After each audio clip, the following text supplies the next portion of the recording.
Plus 49. Hello and welcome to another episode of Plus 49. I am your host, Sigrid Arteaga, and I'm so happy you're joining us today. We've got a very special guest. He is Ankit, the founder of GermanPedia. This is basically the Wikipedia for life in Germany. He's originally from India. Akita came here as a student over 11 years ago and knows firsthand what it's like to navigate everything here in Germany, from health insurance to, of course, bureaucracy. We will also take a closer look at Berlin's housing situation, the latest political debates around military service, and because we love a little tradition, we'll dive into some charming Bauernregeln, the old farmers' weather saying that still pop up around this time of the year. So sit back, relax, and enjoy this next episode with us.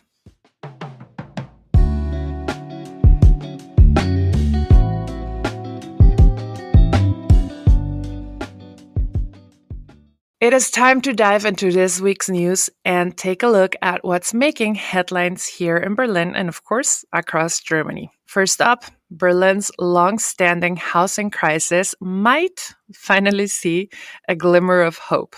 We're still debating on the hope part, but let's see what happens, because Germany's incoming coalition government has announced a very ambitious plan to turbocharge housing construction and ease the desperate shortage of affordable homes. Yes, we know we can have a house for 4,000 euros a month, but we need them a little bit cheaper. As you know, in Berlin, where rents have soared over 85% since 2015, the need is urgent.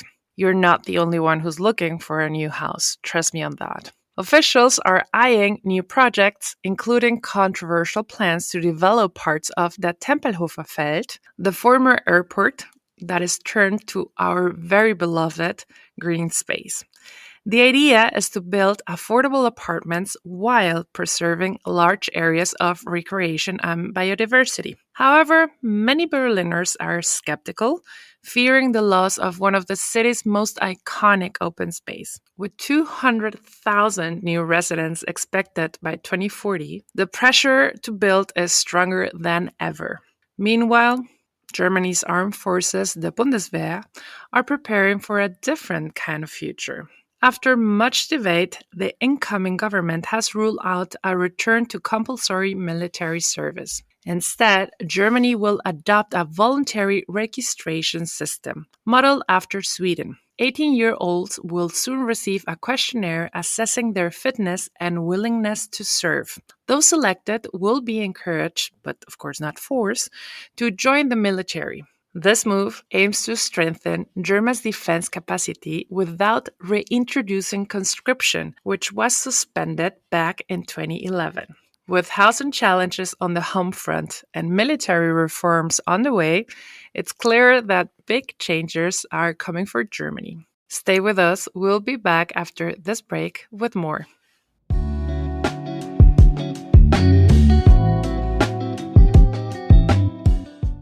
If the April weather is fair and bright, May will surely bring a stormy fight. That is just one of the many charming Bauernregeln, or farmers' rules, that have passed down through generations here in Germany. Today, in our cultural segment, we're diving into these old sayings that once helped farmers predict the weather long before modern meteorology came into play. So, you can basically think of them as a medieval weather app, only in rhymes. Like a lot of things in Germany, Bauernregeln, often called weather rules, were vital tools for farmers who depended heavily on the whims of nature. Many of these sayings emerged during the Middle Ages, a time when specific knowledge of weather patterns was minimal. Yet, surprisingly, some of them still hold up today because they were based on keen observation of nature. This means they did know where the north was even without having Google Maps. Take, for example, when swallows fly high, the weather will be dry. On sunny, warm days, rising warm air lifts small insects higher into the sky, and where the insects goes, the swallows follow. It's basic atmospheric science, cleverly wrapped in a rhyme.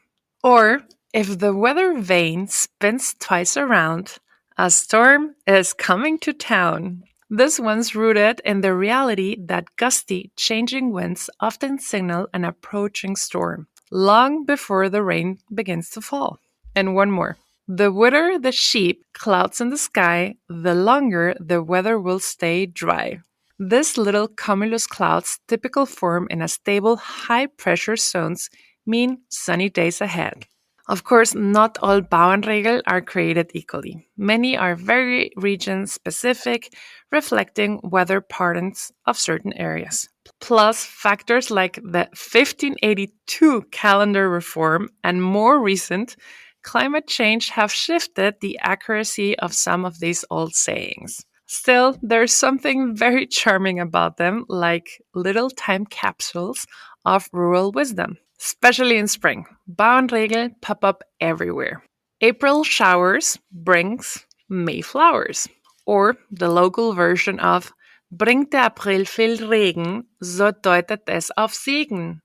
Und je eher im April das Schleuderhörn blüht, je früher der Bauer zu ernten zieht. I got that in German. How about that? So, while modern meteorologists might have satellites and models, sometimes a quick glance at the swallows or the sheep clouds above can still give you a pretty good hint about what's coming. And if not, well, at least we'll have a good rhyme ready to small talk at our next barbecue. Hope you remember any one of those.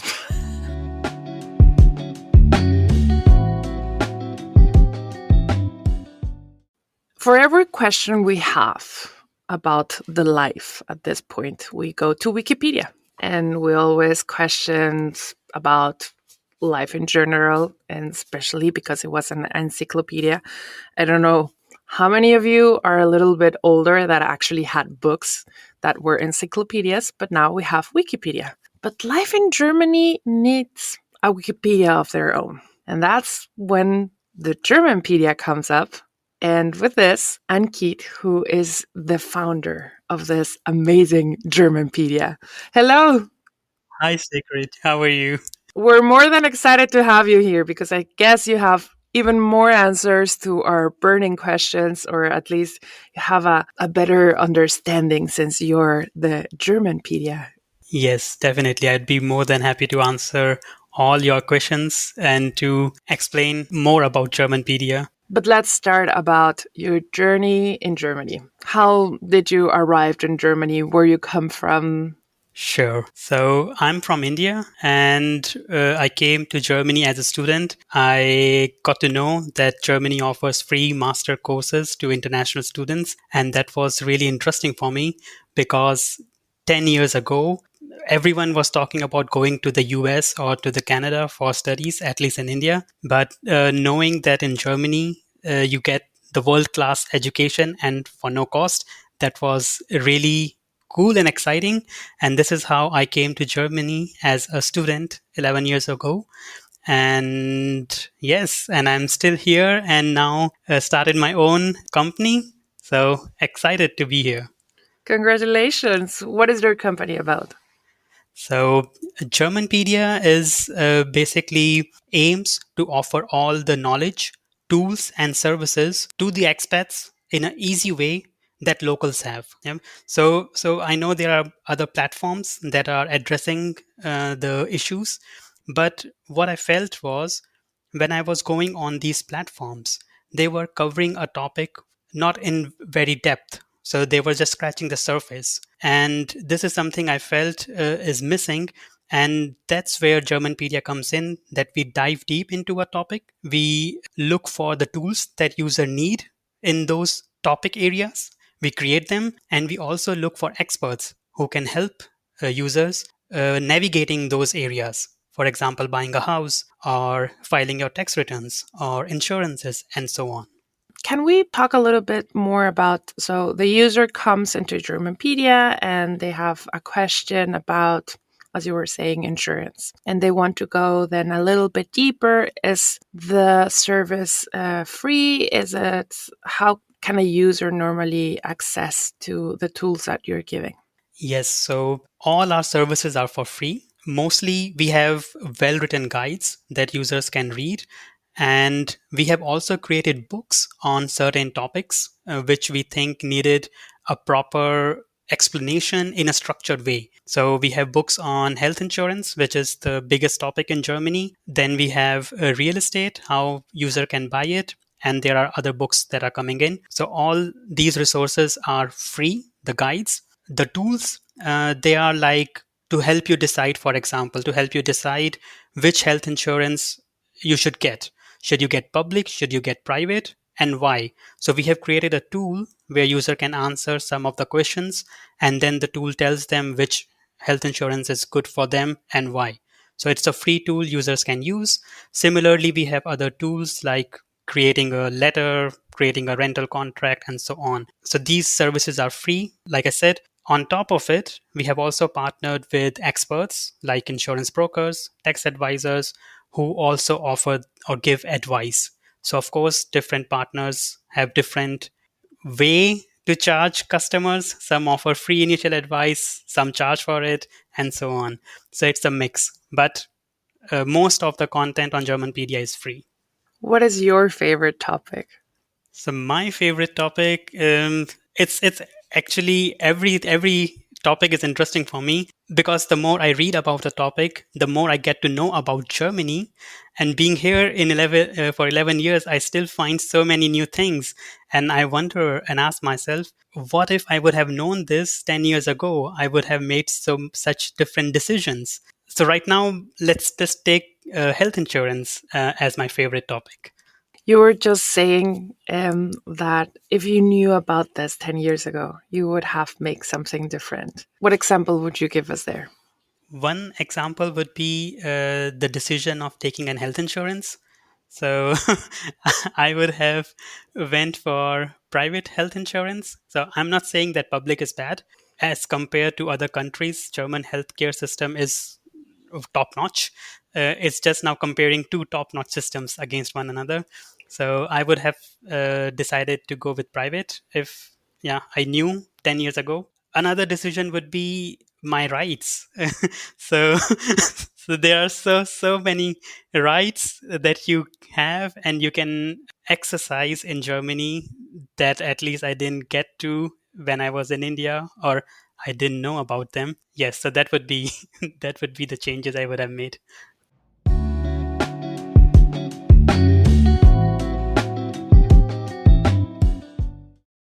We are with Ankit of the GermanPedia, and we were already talking about not having any medication and walking. Now we do that. That's kind of getting into our genes.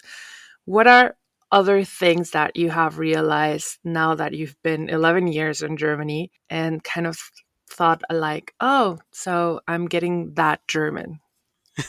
It's the planning part now. So now now whenever I talk to my friends and I want to meet them, and if they say okay, we can meet at around 11 or between 11 to 12, I'm like, hey, is it 11, is it 11:30, or is it 12? Give me the exact time. And similarly, if I have to make a plan for a holiday, usually we are spontaneous. We plan for like 2 days before, but now I'm planning 2 months before, and that's just a drastic change I see in myself. And when I talk to my friends, they are like, "Okay, why do we have to plan so far ahead?" Again, we start at some point, you start actually becoming German. And this is also a way to integrate ourselves in the system. Is it now part of you believing that you want to stay in Germany, that you want to keep building your company here, or do you still have this belonging of going back to India? It's a complex question. So honestly, I love life here in Germany. So I have absorbed a lot of good things that I want to keep, even if I move to some other country in the future. The planning part, the discipline, walks, and everything that Germany has taught me in so many years. But I do miss the family and the some cultural quirks that I had in India. So I do miss them. But right now I'm in Germany and I want to build this business here. and let's see where it takes me. It is kind of complicated being in another country because at least that's what happens with me is that every time I go back to Mexico, I don't know if I want to come back. And then it takes me 1 week before I really realize that I'm in Germany. I'm hating the weather. The first week, I hate the weather. And then at some point, I'm like, yeah, I actually like my life here in Germany. But I guess it is something that we all have question, this constant questioning about whether we should stay, whether we should go back. Like, Yeah. it's part of it's part, I guess, of the journey of becoming a migrant, international expat, however you want to call us. Yes, I can completely agree with you. So it's always when you go back, the first week is emotional. You are missing all the things that you don't see here in Germany. Then after 2 weeks, you are missing. So at least for me, I start missing Germany. I start missing the breads. I start missing the walks. So I know it's crazy. No, the bread is also in the moment that you're starting looking for a new bread or a bread that actually tastes that good. Yes. In that moment, you know you're part of German. Yeah, yes. I mean, I'm right now in Berlin. I was in Stuttgart before, and when I came to Berlin, I am looking for a good bakery since I'm here. I couldn't find a good bakery that have fresh bread, a good pastry or a cake. And in Stuttgart, you can go to any bakery, and the quality and the taste of the bread is amazing. You have dissected the quality of bread. Welcome to Germany. Thank you. Where can we have great Indian food? Because there are a lot of different Indian restaurants in Berlin, but sometimes they're just, yeah, it's like Mexican Tex Mex, and you go out in and have a burrito, and you're like, no, this is not Mexican. So, do you have any recommendation for us? It's a hard one because it's really tough to find good Indian restaurants in Germany, in Berlin. I mean, not only in Berlin, but overall in Germany. But I can recommend two restaurants that I find decent. One is Amrit. It's near Potsdamer Platz. And next to Amrit, there is another restaurant called Sarvana Bhavan. It's also at Potsdamer Platz. So I like these two. Now you can be subjective whether it's really authentic Indian food or not, but it tastes good.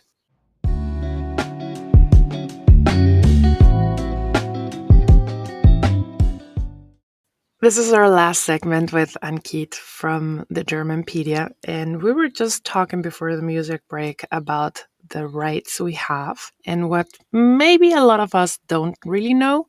So, Ankit, can you enlighten us a little bit more about those rights that you were like, oh, yeah, that would have been good to know before? Yes. So many of the expats who come to Germany, they start as an employee in a German company. And as an employee in Germany, you get many rights.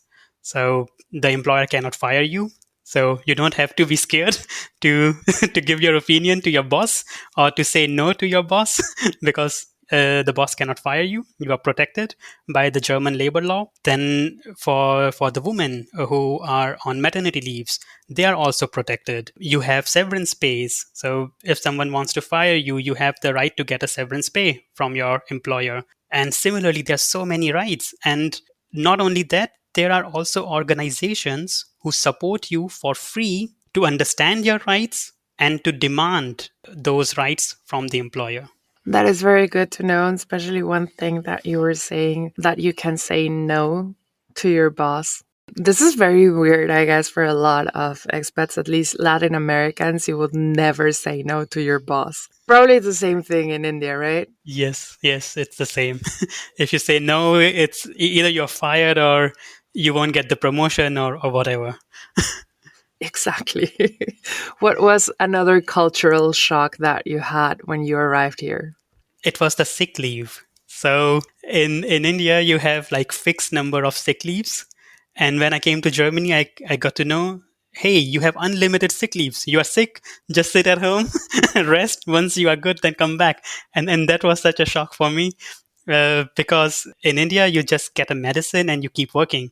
or at max you are like 3 days when you are extremely sick with high fever, then you are taking a rest and that's deducted from your leaves. Yeah, and you get less than 30 leaves. Yeah, in Germany you have 30 leaves that you can take and enjoy, and on top unlimited sick leaves.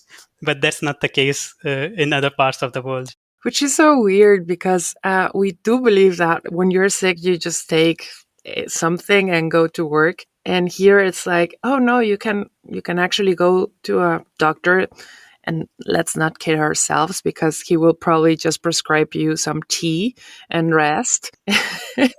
Yes, I haven't taken a medicine for like 11 years in Germany.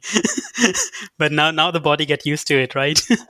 And now you have a cold, and then just like automatically take your tea, go to bed, and sleep it off. Yes.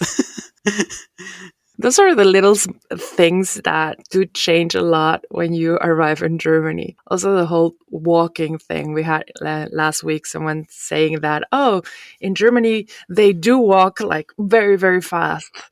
How is it in India, for instance? How do you meet someone in a date? Do you actually go and say, like, oh, let's go for a walk? No, that never happens. That never happens in India. So that's something I learned in Germany, and I really enjoy it. So now, whenever some friend of mine who visits me from India to Germany, or my parents, I'm always saying, "Hey, let's go on a walk," and they're like, "Huh? Why do we want to go on a walk?" And I think it's nice weather. Let's go to the forest and have a walk and let's talk. And yeah, it's so strange to them, but I can relate now because it's the cultural thing, I guess. But I enjoy it. I mean, it's not crazy, but at sometimes it is kind of crazy that it's just walking, and now we enjoy it as well. Yes, there are so many memes out there about this particular topic. And it still amazes us how German at some point we are starting to be. Yes. But for anybody that's just arriving in Germany or is still having a lot of questions about Germany, we recommend the GermanPedia. And you also have social media. Yes, we are not so active on social media right now, but we are starting. So you can follow us on LinkedIn, X, or Facebook. We have their accounts there. We are posting on them regularly now, and we will start creating more nice content for social media. And Keith, thank you so much for your time. And we will be happy if you come back, have another conversation with us. Thank you. Yes, that would be nice. Thank you for inviting me.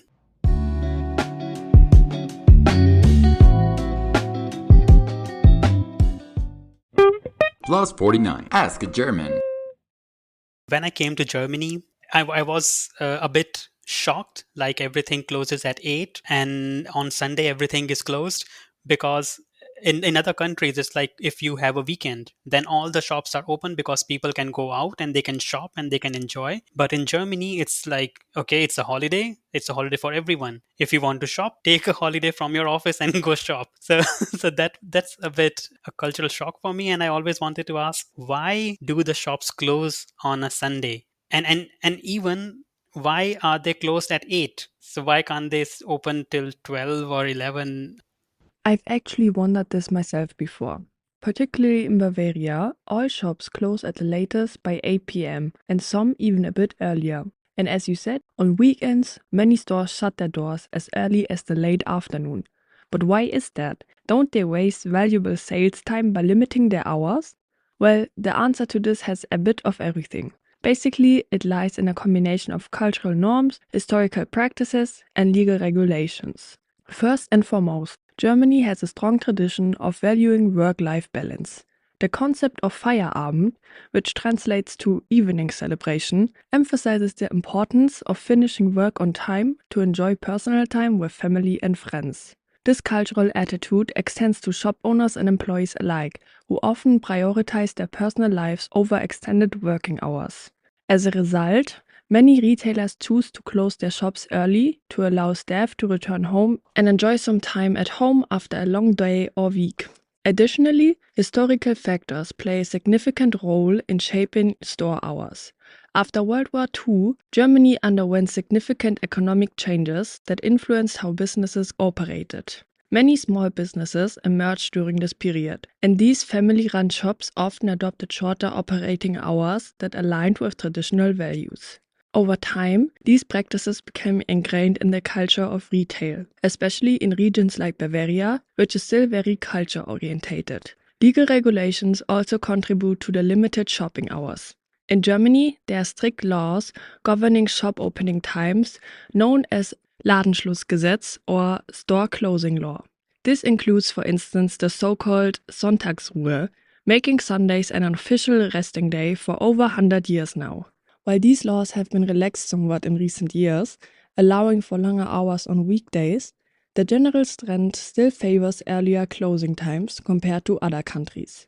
For instance, while larger cities may have shops open until 10 p.m. or even later, smaller towns and rural areas often adhere more closely to traditional hours. Interesting is also that while some may view these early closing times as a disadvantage for retailers looking to maximize sales opportunities, many businesses have actually adapted successfully within this framework. They focus on providing exceptional customer service during operating hours and creating inviting atmospheres that encourage shoppers to linger longer. Additionally, by today, many retailers also offer online shopping options that cater to those who prefer convenience outside regular store hours. So, as you can see, a lot of factors play into the seemingly short opening hours, but the main focus is to let the workers have at least one free day per week where they can rest.